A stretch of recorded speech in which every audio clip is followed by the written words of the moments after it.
Before we get to the famously shit one that everybody's been talking about, that actually is the image for this particular video, we'll first check out one that's titled, "The Acolyte Showrunner Speaks Out on the Star Wars Show's Review Bombing."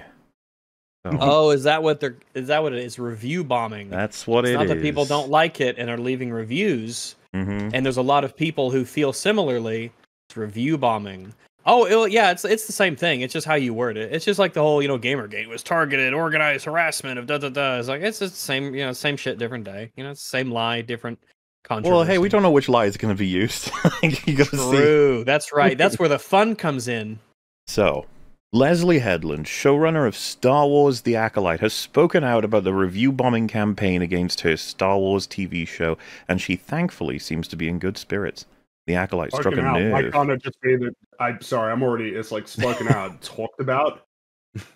Yeah, spoken out is like something you do if you're not already like super she's privileged and speaking out as though she's like restricted in any way, shape, or form. You're the showrunner. Breaking your silence. Yeah, she has a bigger platform than any one of us, technically. Everything's exaggerated because they're not just getting together, like reviewing the show on their own. No, it's a campaign, which implies some kind of organizational structure to it that people have got together to go, we all hate this, let's get together and dive on this thing together. It's like, no, she can't even handle that it's individuals doing something. She needs to frame it as like she needs to frame it from a victim's perspective from the very beginning, which is just so frustrating.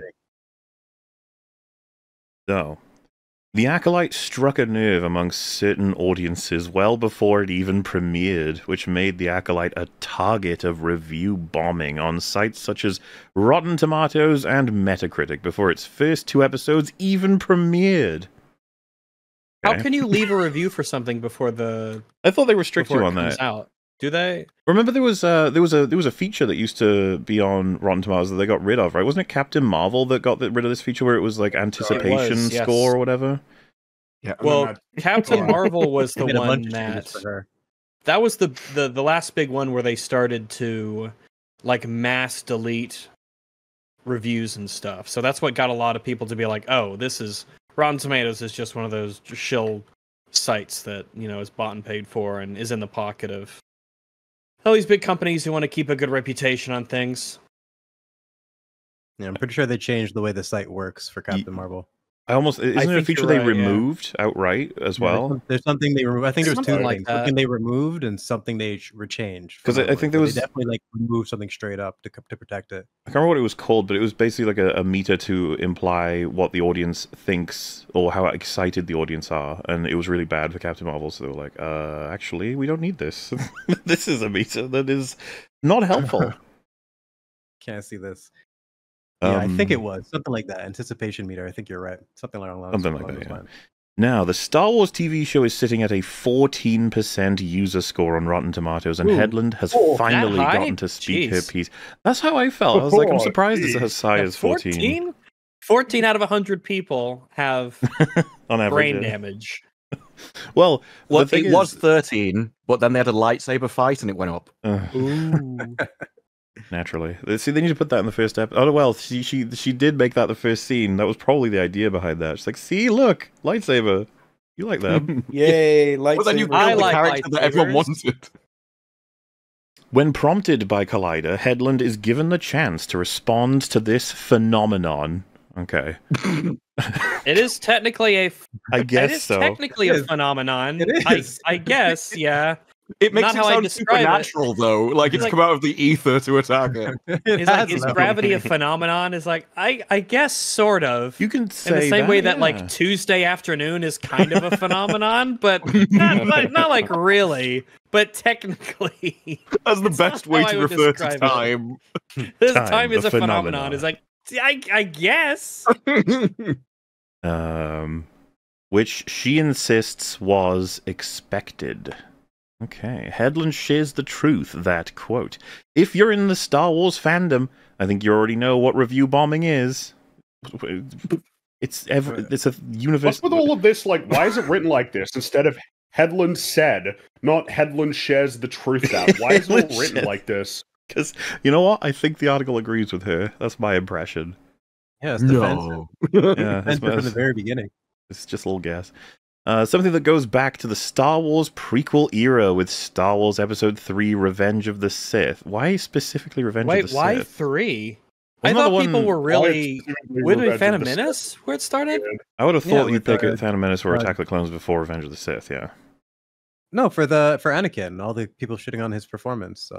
Jake Lloyd or whatever his name is. Oh, well, I think she's talking about review bombing in general, but I would have thought that out of the 3 prequels, if one of them got review bombed, it would be Phantom It would Menace. be one of the first 2. Or Because people Attack really of the like Clones. Revenge of the Sith. Yeah, everyone. Why would they pick that one? That's Who strange. wrote this? A weirdo. While Headland isn't quick to dismiss it, she does reveal that her and her team were expecting such a response. Quote, "It's not that it's not concerning, but I think it's pretty expected." Okay, now I'm getting a little bit more like, it feels like it's actually repeating itself. She insisted it was expected, so you've already said that. Then you have some other quote, then you add some extra stuff in that's confusing, and then you're like, oh, well, she said it was expected. Why are we doing this? They added that she didn't think it was concerning, so there you go. I guess I'm just saying it's like it's waffling. So if we go back and we look at all of the pre-show interviews with her, will she be talking about how it's going to be very how it's going to be divisive and it's going to make a lot of white males angry, how it's going to be really contentious and that sort of thing, or is she just going to be talking about how amazing it is and how everyone's going to love it and how everyone thinks it's great? Well, I was actually going to ask out of curiosity with relation to these quotes, how does it work with the shows that weren't review bombed in the Star Wars universe? They never addressed that. Yeah, like how do they square away Andor? Or was Star Wars Visions, was that review bombed? Was Bad Batch review bombed? Well, what about like the animated stuff? It's such an easy counter, and these people never ask it. They do softball questions, just waste. Well, they'll say time. something about woman director, woman lead, something like that. Well, then why would it be expected? Well, because she's a woman and she knows that, so she'll. Yeah, but go why in would it be and expected specifically for Star Wars if all of the other women. Star Wars projects have been headed by men? Which I think is the case, isn't it? Like, well, but is that the formula though? Jon Favreau, Dave Filoni, Robert Rodriguez. You're just running through the list. Tony Gilroy. So like, what you know what I mean? Like, how many what are they talking about? women-led TV shows have been review bombed in history that she's appealing to? 0. Well, did Ahsoka have like massively negative reviews when it came out? I'm pretty sure like the middling? sentiment was broadly positive.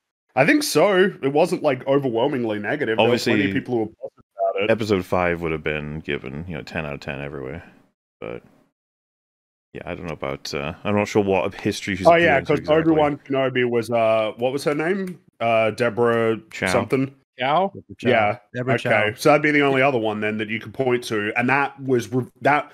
Remember, guys, it was only after that show came out that people started to say, "Wait, that kind of sucked." When it was coming out, people thought it was great. You say that. Remember. That is true of the people who did like the show, but they did do their campaign before the show even started that everyone was going to hate it because it had main female Reva, right? Like, oh yeah, they started that way. Right. Yeah. That's the only example of them like preemptively trying to strike and starting it early. Almost everyone was guessing that she was going to be made out to be the redeemable Goodman at the end, and it was incredibly predictable, frustrating nonsense. And they destroyed everything about what we like about both eras at the same. It's just funny. It's like, review bomb. It's like, you made a terrible TV show that doesn't deserve appreciation, but all right. And Deborah Chow is one of the worst directors on planet Earth. Like the shaky Kramer shit was just. Well, people liked her stuff in Mandalorian, but not when she was given her own show, I guess. Obviously, we weren't. Well, that's we just fans. because Mandalorian's a man. It's in the name. Headland raises a point that perfectly summarizes what's now happening with Star Wars and reviews. Quote, "Does anyone take that seriously anymore? She's absolutely right. I took it seriously enough to write articles about it. You're being interviewed about it, so... Nope. Yeah. What Isn't it interesting? Isn't it interesting the difference between the opinion? Because she's not talking about the critics here. So the professionals, of course they matter. But the plebs. Does anyone take the plebs seriously? Yeah. It's just really condescending attitude to they have sure to the do when they're paying and they're watching, you know? Yeah, would you say, if we were praising the show, would you have this attitude? It's just so What's this terrible. plebeian doing in the Cloud District? Obviously, our show is great. Come on, silly. Yes, the quote, does anyone take this seriously anymore? And they continue, she's absolutely right about the fact that, especially within the Star Wars fandom, audience scores and reviews are no longer as reliable as they perhaps once were. No longer as reliable as they perhaps once were. Why aren't you more confident about that? Yeah, that's the audience scores. The audience scores aren't as reliable, but the reviewer scores. I'm more on the perhaps. That's interesting. It's like you at least commit.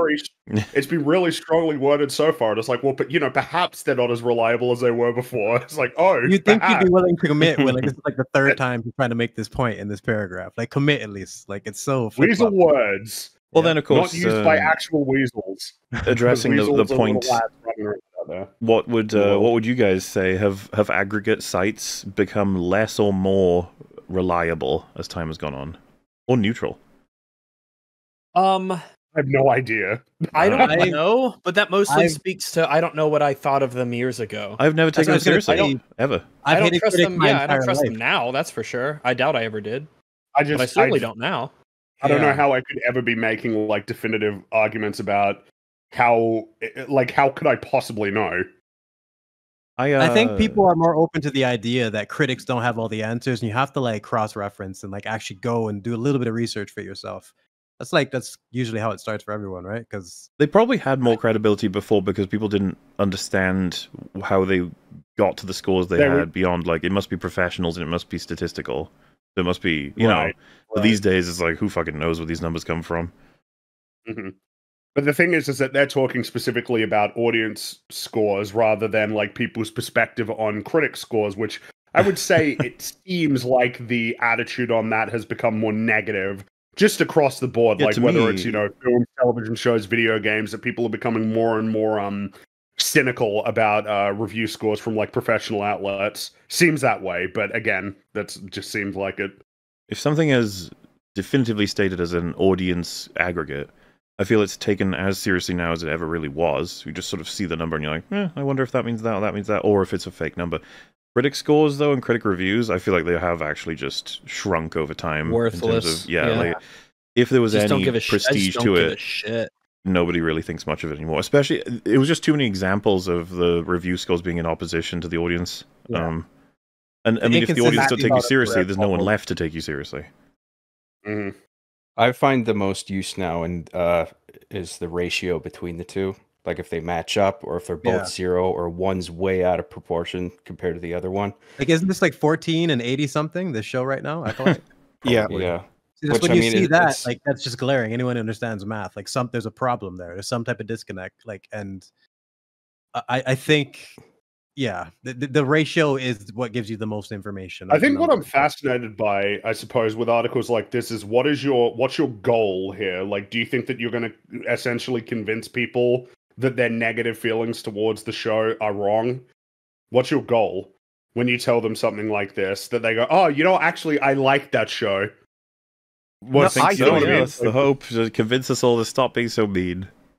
Yeah, I think it's shame. So they try and get all the people negatively reviewing it and going, these are the bad people. You wouldn't want to be like the bad people, would you? Yeah, but that's not... It's shifting the blame. Authentic. Shifting the blame. It's not going to be an authentic reaction. It would just be that people just stop talking about what they think. Yeah, that's what they want. Because if you blame it on the audience rather than her lack of talent, then that would be much better for her, right? It's become more and more of a recent and habitual thing for Star Wars projects to be bombarded with an onslaught of bad reviews for no good reason. Oh. Didn't they just say this went back to the prequels? They did. I'm getting confused by this article. We're going back and forth like we're on a ping pong table, back and forth. Like it's always been a thing, but it's much more of a thing now. The ball. Okay. Just like for no reason. It's like, do you think that there are people who have criticisms of the show? Because the second you concede yes, then there are reasons that you would think are okay. Yeah, you've opened the dialogue window. Unfortunately for you, is the show perfect? And if it's not, and somebody dislikes some of the choices that were made, then surely you have to accept that there may be some good reasons. Maybe you think it's overblown, but you would have to concede that there must be some good reasons. Or you think the show's perfect, I guess. Then there's no reason. I don't understand. everything Disney shits out is solid gold. What's with all these bad reviews? And then Just you're like, coming out what of the happened, ether. what happened in episode 4 of Boba Fett? Something that'll genuinely stop them from being seen as credible as well is if ever they were to admit any of their shows lack quality, it'll only be in retrospect. It'll never be as they're coming out. It's never. Well, we've seen it with Marvel, right? Where they're like, "Oh yeah, we made mistakes in Phase 4," and it's like you didn't say that when they were going out. You said they were great. Well, yeah, the truth is like we can't say it was coming out because that we have to give it its best chance. That undermines the project. Yeah, I mean, it's kind of the same thing that happened with DC, right? Yeah, The Flash is the best superhero movie ever made. They said. They all said it was advantageous for them at the time. That's all. It's advantageous for us to play it up now before it's out, and then after it's out, we've made our money. We can say no. It'll be good if we say that. Yeah, we might have made some mistakes, and we're learning our lesson and all that stuff. We've commented before on how simultaneously they've like failed in almost every aspect of how to even promote this shit too, because of part of the Multiverse of Madness assembled promotional material, mind you.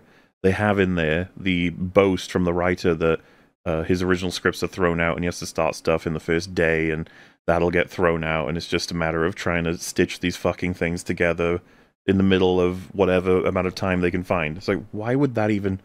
Why you're saying that like it's a good thing? Yeah, they're proud of it. Like he's saying it like this is like this achievement. We did it. We weren't even prepared. We had no idea what we're gonna do in the second half of the movie. It's just... That's ridiculous. Like, how is this your thought process for creating a film with this much on the line?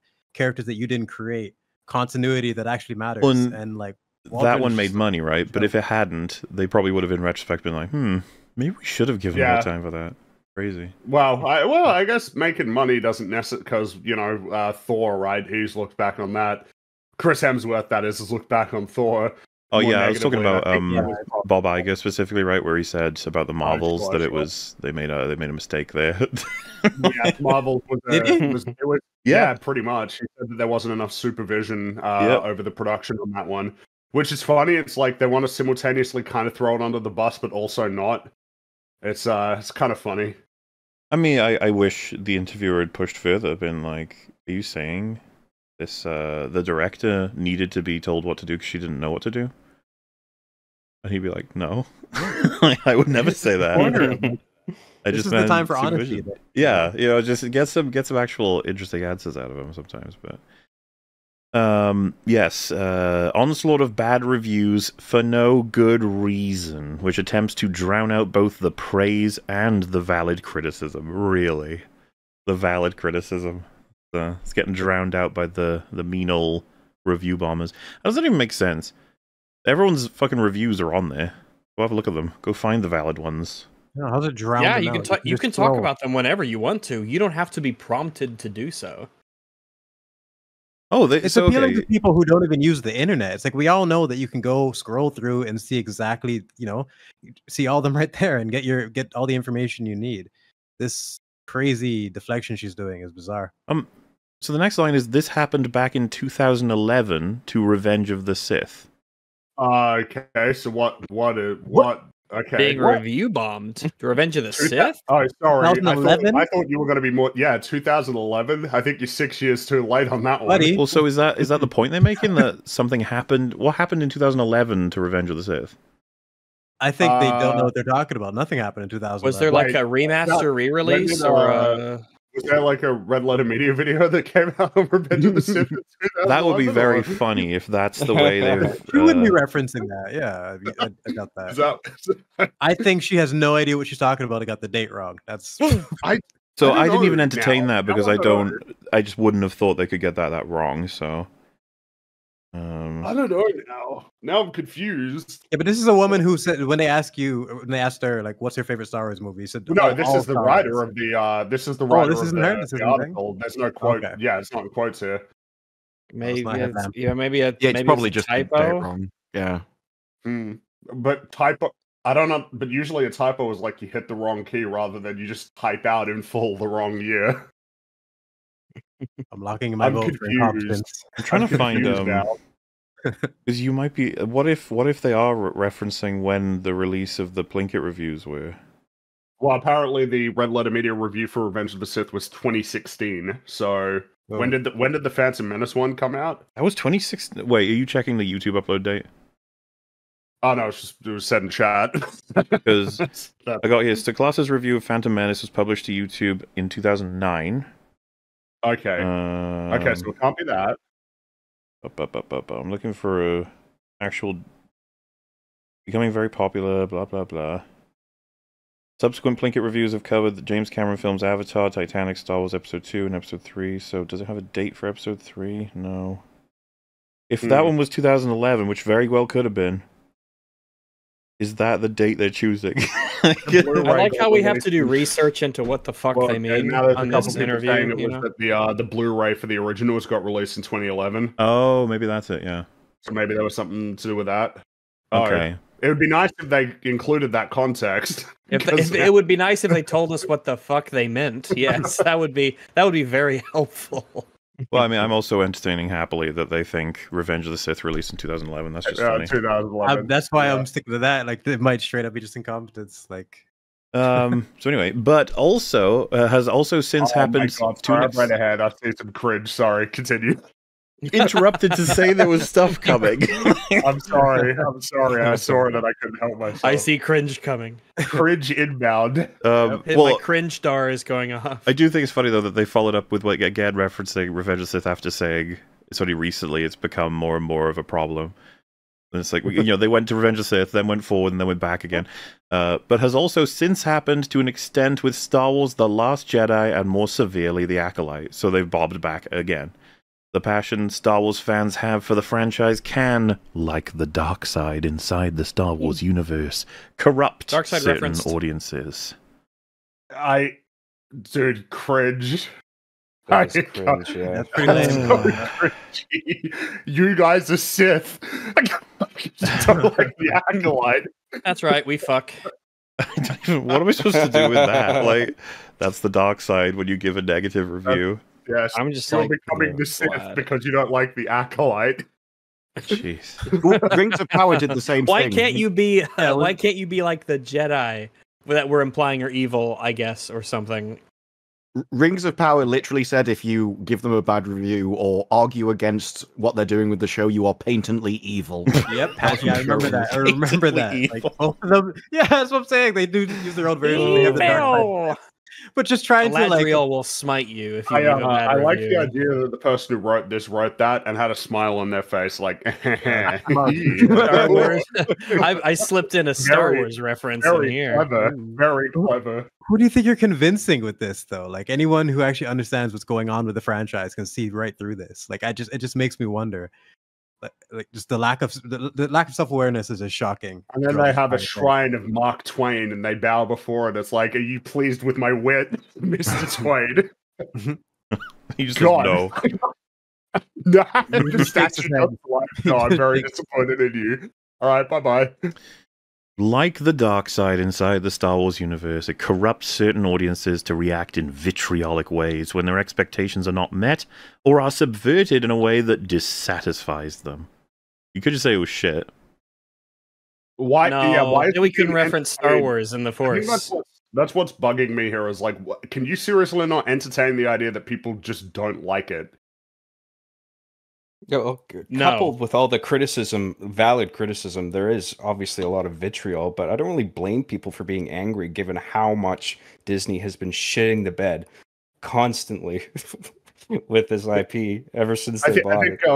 It feels like there's something you've got to, like it's not, how is it, it's not going to be good enough to just be like, whoa, yeah, they're just all like pissed off and angry and that's irrational. Anyway, like, okay, do you think that's going to make people like less pissed off? Like, that's not going to solve the problem that you have, which is that people are very, very unhappy with the series as it is. I'm just becoming increasingly fascinated by these sorts of, this doesn't solve your problem. No. It doesn't even address it. It doesn't even address it. That's one of the most frustrating things about it. Like, these series are actually like becoming less and less commercially viable. Like, you can't just keep saying, well, yeah, but I mean, you're just like pissed off and angry for no reason. Anyway, oh shit, look, our next film is making less money. Oh my god, that one actually lost money. Jeez. It's like, yeah. It really is the is that you're supposed to like it kind of energy. But it's just not the definition of insanity, doing the same thing over and over and over again. Like, and that's what's so shocking about the Acolyte. Like, you're still taking this stance, this approach. They need Voss to sit him down and have a chat with him. Oh man. There's no analysis on their side either as to the nuance in how each project's been reacted to. Like, TFA was not bombed. TLJ was. TFA had like a broadly very positive reaction. Very positive, and remember, TLJ it split the fan base. Well, yeah, like, and a lot of people in its really liked it. Arguable in its first like week or so, had pretty positive coverage. Everyone was like, "Woohoo, we did it!" And then a lot of people started being like, Wait a minute. There were those negative feelings that were sitting there in their soul. They were like, I don't know, I'm feeling really bad about it. I feel a bit empty about this. Going on here. My shitey senses are tingling. You gonna say something there, John? I saw you go green before I was talking. I'm just thinking about what I was going to say a bit more. I guess it's our way. It's just like a rock and a hard place where Disney and all these critics, their defense force, are just digging their heels in so much, and then the response to that on the fan side, who have just fucking had enough, is to just be more and more. It's not all vitriol, but they're getting more and more angry, and then the other side doubles down more, and then it gets more. The fans get more upset, and it's just this terrible, vicious cycle. Oh, it's crazy how much difference it would make to have brand new showrunner in who's got a decent amount of experience, new project, and he just makes clear, or she, that they've made some mistakes and they want to make it up to the fans somewhat by trying to correct the course, and that they're going to be focusing on blah blah blah. Then they explain character stuff, story stuff, plot stuff. God and then forbid they talk about character stuff. Their show is even a 5 out of 10, you know? And then they say, we're going to do better next time. The main thing was we're hoping to entertain and inspire. Just all this stuff. Instead of what happens to be like 90% of the discussions, which is, why the fuck do you hate us? We hate you. And then you're like, we hate you. It's just flinging shit at each other from across the bridge. It's like there's no communication whatsoever. And what you're describing is communication, like addressing the fact that we've had like, you know, a big issue with this franchise and we're trying to fix it.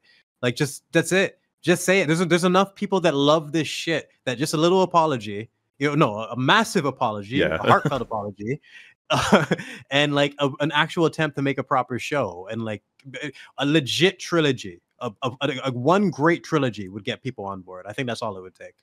Give us some characters that are worthwhile. Like, look at us trying to, like, even Soul, we want him to have a character. We want, like, the show's shit, but look at this guy acting his ass off, man. It reminds me of Hiddleston in Loki season 2. Oh, just in service of garbage. No, he tried so hard. Tried so hard. It's just the emoting, and it's all for nothing. He gave a shit. The man's an actor at heart. They care. They care about the art form, and we can see that they care. And we can see that this shit's just a waste. And that's what's so frustrating about this pattern over and over and over again. How can they not see that? People don't just want good stories, they need them. And it's like part of life. Yeah. And oh fuck, I don't know. I've had something else in mind, but that was a good statement on its own, honestly, because I agree with you. And it's part of what makes people angry, I think. Yeah. It is interesting how much the idea of like day-to-day life you just think about stories, and I feel like anyone in this panel could break down right now, just off the top of their head, what they love about stories and what stories mean to their life. Can this person?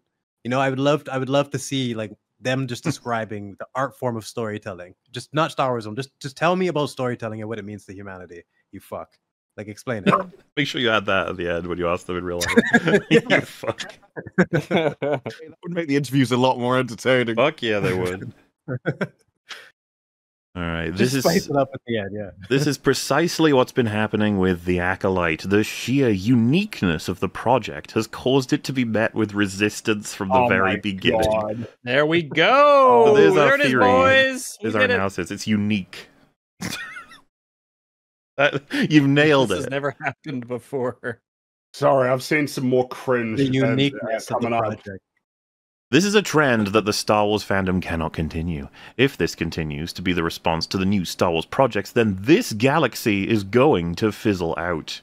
Stop with the memes, man. You Maybe it should. I was going to say, what would they expect our response to be to that? Anybody who they label as like the vile review bombers, it's like, oh, okay. I've been comfortable with Star Wars stopping as a solution to this problem for a while now. Same with Doctor Who. Well, it's Well, there's a lot of franchises where, like, if they just stopped installments, I wouldn't mind. Like, if there were no more Halo games, wouldn't bother me. Like, it wouldn't bother me at all. We have crossed into the I hope they don't make any more phase of media. Rings of Power, I gotta tell you, I don't. Oh no, I need more of that. I need more of Galadriel fucking bullying the whole kingdom. Give me this because fuck you. Just like that was their whole approach to season 1. I need to see more of that. Funny though that they think they can hold it hostage like that. You won't get any more if you don't let us. Like, I was about to say, I was going to ask if you read that one out. That might be the part of this that pisses me off the more. Like, you're not going to get any more if you keep acting up, bro. You're acting as if, I guess I'll go. All to we care about, we 50 must other things out there. The writer's not even addressing quality. With a headlock with a pistol in his head is like, I'm going to do it, and then the guy just walks away. I don't even know that person. I was going to say, Friggy, it's like a Shutter Island level reaction of you say look down, and the guy that got the headlock is a corpse, and they're like, wait, what? Yeah. He finds out his gun, he just splits it in half and realizes, oh my god. Stop, he's already dead. Yeah. Horrible. Star Wars, everybody. Just awkward claps. The corpse, yeah. It's like these article writers and the show creators, they seem to think like, oh, they just hate us for like trying to make something, anything. And the fans are just like, just give us something good and like, we'll give you a positive review. You just got to give us a reason. Like it reminded me of watching your guys' Acolyte coverage. And it was really interesting watch. And Theo said something in particular that stuck with me where it's just like, it feels like the writers, it's like they don't even want the job. They have no interest in the art form of writing. I really agree. Theo said something along the lines that he was struck by how little interest they had in the craft of storytelling. Unbelievably uninspired. That's everything in the show. It's like you could just hear the dejected sigh of the writers before they have to. I guess we have to write a scene with these characters. It's 4:50. God damn, I want to go home in 10 minutes. Jeez. They could wander around on the ship for 20 minutes, I guess. That's easy to write. Soul can't contact anybody. How do we stop him? Power goes out. Why? Power goes out. Why? How does that happen? How many times does the power go out? It's like, ow. Twice sounds about good. Yeah, they'll delay them. But all of that is defended not through like the story or anything. They just kind of hope that something will get revealed in the future that will cover the plot hole. So people are like, well, he's doing it. It's like, you have nothing to like. They didn't show us that at all, apart from the right at the very end where he turned it off. But you never showed us like breaking the ship or anything before. It's like, no, it's definitely a mystery. It can't possibly just be unexplained bad writing. It is incoherent. It's so bad that people he gets half his message through. He says, "My whole team died," and that gets through. They get that. They operate on that assumption. So the idea that he doesn't want messages to get through isn't even true. Yeah, but when she tries to send a message, he shoots her. Like that's it. I don't know. Contradicts itself. Yeah, no, I agree. It is every time something stupid happens, like you almost think, okay, maybe they're setting something up. Maybe she's fucking with the tech of the ship, and then it ends up just being like a complete coincidence. Like you're giving the show more credit than it deserves. Yeah, in our desperation for it to make sense, we instantly fabricate something that doesn't exist that would make sense. It's always better than the next episode. Well, that happens all the time because, like before the last episode, we were thinking, oh, hey, we were like, what's going to happen to where this thing can't happen in the plot? And we came up with all the ideas. And we're like, oh, they just chose the laziest, shittiest one. Okay, what was the point of the tattoo setup? Like him pointing out, like they just waste our time and they just don't set it. Like the beaver telling Soul is like as big of a stain on his character as almost anything else. Because the fact that he couldn't figure out himself, he needed this stupid little creature to figure it out for him. People still fight over whether or not it was the beaver or himself. It was Beaver Man. This guy was hugging and crying and clueless. Like that's all. What I think I've come to love about Disney Star Wars is how many times I can imagine someone who's very defensive and enjoying the show, right? And they're like, no, it was this and it was this and it was this. It was this. And like halfway through that episode, they're like, Soul, he's the one who's sabotaging the communications because he wants to get more out of May. And they turn to Leslye Headland. They're like, right? And she's like, yeah. In the same way, it was like, over her writers. Holdo is being a retard in TLJ because she thinks there's a mole on board, right? And Ryan Johnson's yeah. It just makes sense. Why didn't I think it? And he pulls out a little notepad secretly, and he's like, he's like, hey, maybe I wouldn't want to spoil anything. I wouldn't want to. Yeah. Isn't it better to not know? You would think you would go through that with just like a group of friends or some people you trust and get someone to find the holes, find the holes in this logic, just piece this up for me and then see if it's actually viable before you send it out to the world. If someone could just casually break your whole story or write something better just with a random question, you're a moron. It's just you didn't really think your story through, and it's just frustrating seeing it at the highest level. To continue. There was once a time where new Star Wars content wasn't developed for years, and that time could be returned to if audiences aren't careful. The golden age. God. Don't tempt me with a good time. It is funny, right? It's like, do you remember what it was like just having the first 6 films? You're like, yeah, I do. Yeah, I really do. That was often. Nice. I think about it all the time. Yeah. Such a funny Those thread. Those were the days. How do you think they felt when writing that this person with the article? Do you think they were worried? Like, you guys are going to ruin it for me. Like, what if they stop making shit? That'll give them food for thought right there. They'll be thinking about that. They won't be able to sleep at night. They'll be thinking, oh my God, are there going to be less Star Wars projects? What does it mean to you best be careful? Like, what are you saying? They really think it's a threat. Like, we're just these addicts that need Star Wars of any kind. Doesn't matter the quality. And wouldn't the plea be to say instead, like, if you guys don't stop your review bomb shenanigans, you're going to deprive all of these people of Star Wars content. Just because you don't like it doesn't mean you should take that away from the people who do like it. Reviews losing their credibility is a dangerous step in the wrong direction. Oh, this is the same energy as the "you should really listen to Game Journalist" article that just came out. When they say reviews, does he mean, or she mean, the audience or the critics or both? Just reviews in general? Oh, probably critics. Well, no, because the critics gave this a good score, but people are ignoring that, or a lot of people don't give a shit. So it could be both, but I would lean towards critics because they like to protect their own. And you have to ask, like, how does something lose its credibility in the first place? Mm-hmm. Professional critics don't come with innate credibility. You believe in them when you think that they're giving you a good answer. And so if you keep disagreeing with them, they lose their credibility that way. Yeah, like they're considered reliable, like, tastemakers eventually, right? Once you see enough of what they say before seeing the thing, or even when you've seen the thing and you're like, wow, shit, that's actually pretty true, and I didn't think of that sort of stuff. But when they say enough bullshit in a row, metrics. The opposite effect will happen when they do the opposite. When they say shit that we're all like, I'm sorry, what? What show did you watch? And it's just like slapping in the face to all the logic they use for their other videos or analysis. And then you find out their site is directly funded by Disney, and you're like, oh, there it is. Hang on a second. That's why for other media it's extra frustrating, because we know that they're genuinely passionate about storytelling and they have an understanding of how sometimes. You know, when they want to be, but just to be, I don't know, just destroy your credibility like that over time is so shocking after taking all the time to build it that they did. What's happening with the Acolyte right now is utterly disappointing, and if Star Wars fans intend on continuing this franchise, then these types of responses have to stop.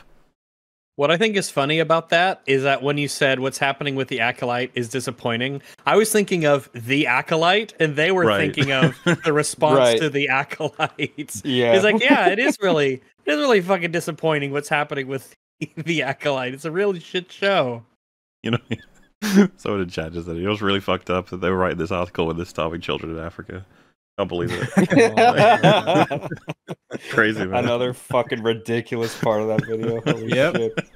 You gotta read the last line of the article. The Acolyte, Episode 6 is now streaming. New episodes premiere Tuesdays at 9 p.m. ET on Disney+. This commercial brought to you by Collider. I just find that really funny. Yeah. It's like, yes, let's end the article with like a little promo for when you can watch the new episode of this show. Of course. Hello, you just listened to a segment of the podcast Every Frame a Pause, or EFAP. Hosted by YouTubers Mauler, Rags, and Fringy and joined by a cycling variety of guests across the internet, they critically analyze media with exhaustive detail while pausing at every single frame. Subscribe to the EFAP channel and catch new episodes on Saturdays, as well as catch their smaller videos reacting to the latest and not-so-greatest movies and TV shows throughout the week. You can also subscribe here to EFAP Highlights for the latest shorts, clips, and supercuts, also uploaded throughout the week. Links to all the relevant channels can be found in the description section below, as well as links to their communities on Reddit and Discord. Thanks for watching.